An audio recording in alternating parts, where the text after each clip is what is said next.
स्वागत है दोस्तों आपका अपने YouTube चैनल में। इसमें आज बात करने वाले हैं दीपसार दीपसुर की काउंसलिंग के बारे में। काफ़ी सारे स्टूडेंट्स की क्वेरी आ रही थी कि सर बताइए इसके बारे में, तो मैं आज आपको क्लियर कर देता हूं कि कैसे कैसे काउंसलिंग होनी है, क्या क्या प्रोसेस होना है। और सबसे पहली बात कि आपको घबराने की ज़रूरत नहीं है। मैं आपको आज इस वीडियो में क्लियर कर दूँगा कि आपको क्या क्या करना है, कैसे कैसे करना है।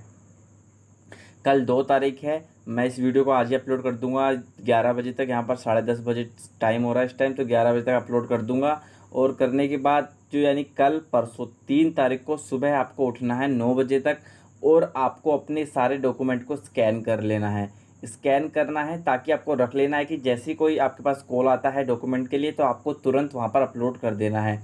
तो सुबह 9 बजे से लेकर 5 बजे तक आपकी काउंसलिंग चलेगी। काउंसलिंग किस किस की होगी, यहाँ पर लिखा हुआ है दिल्ली जर्नल टू 1 से लेकर 300 बच्चों तक की यहाँ पर काउंसलिंग होगी। डी और बी फार्मा की और बीपीटी की भी काउंसलिंग यहाँ पर साथ में होगी। तो उसके बाद प्रोसेस ये होगा कि 9 बजे जब आप उठेंगे तो आपको करना क्या होगा, वो जो प्रोसेस है, जो प्रोसीजर है, वो मैं आपको थोड़ी देर बाद समझाने वाला हूँ। तो यहाँ पर पहले क्या होगा, पहले दिन क्या होगा, आपको रिपोर्टिंग करनी होगी ऑनलाइन। इतने बच्चों को रिपोर्टिंग करनी होगी। रिपोर्टिंग करने के बाद उससे अगले दिन जो फ्राइडे होगा वहाँ पर आपको ऑनलाइन वेरिफिकेशन ऑफ डॉक्यूमेंट करवाने होंगे। आपको डॉक्यूमेंट्स वेरीफाई करवाने होंगे अपने। वेरीफाई कैसे करवाने होंगे वो भी आपको वेबसाइट पर अपलोड करने होंगे डॉक्यूमेंट्स वगैरह। उसके बाद सैटरडे को क्या होगा कि ऑनलाइन फ़ीस आपकी सबमिट होगी। अगर आपकी ऑनलाइन फ़ीस सबमिट, ये आखिरी स्टेप है, अगर नहीं होगी तो आपका एडमिशन कैंसिल हो जाएगा। अब इसमें होगा क्या कि अगर आपने बी फार्मा सेलेक्ट किया है तो अगर आपका बी फार्मा में नंबर, आप जर्नल के हैं और आपका बी फार्मा में नंबर नहीं आ पाता है तो आपको डी फार्मा मिल जाएगा। डी फार्मा में अगर आपका नंबर नहीं आ पाता है तो आपको बीपीटी वहाँ पर मिल जाएगा। जोन सा भी कोर्स मिले आप कर लीजिएगा।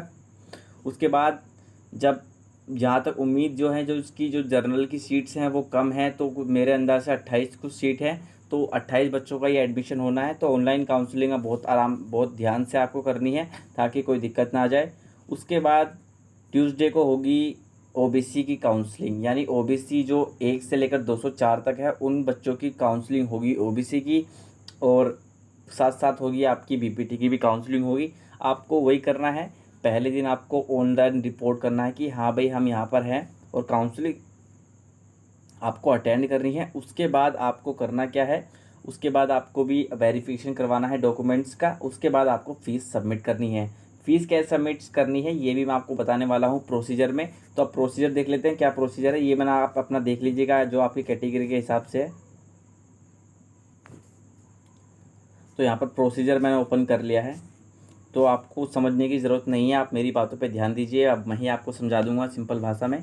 पहला तो ये है कि आपको यूनिवर्सिटी की जो वेबसाइट है वो आपको करना है। वेबसाइट पर क्लिक करने के बाद आपको यहाँ पर एंटर एडमिशन सेक्शन होगा, वहाँ पर आपको एंटर करना है जो आपका एडमिशन वाला होगा। जैसे मैं आपको लिंक नीचे दे दूंगा, अगर आप बाद में भी इस वीडियो पर आते हैं और लिंक यहाँ पर, या फिर आप मुझे इंस्टाग्राम पर फॉलो कर सकते हैं, वहाँ पर भी मैं लिंक प्रोवाइड कर दूंगा 9 बजे तक।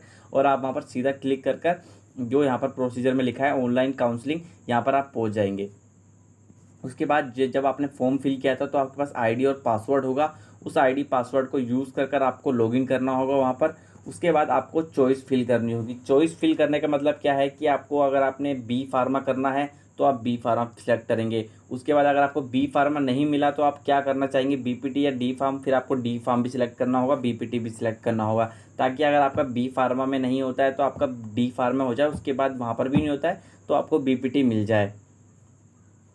ये आपकी हो गई सारी प्रोसेस जो आपको वहाँ पर करनी होगी। उसके बाद जो आपने चॉइस फिलिंग कर ली या फिर आपने जो कोर्स आप करना था वो करके आपको सबमिट करना है। क्लिक करके सबमिट करना है। सबमिट करने के बाद आपने कोर्स को सिलेक्ट कर लिया, लॉगिन किया आपने पहले, फिर कोर्स को सिलेक्ट किया।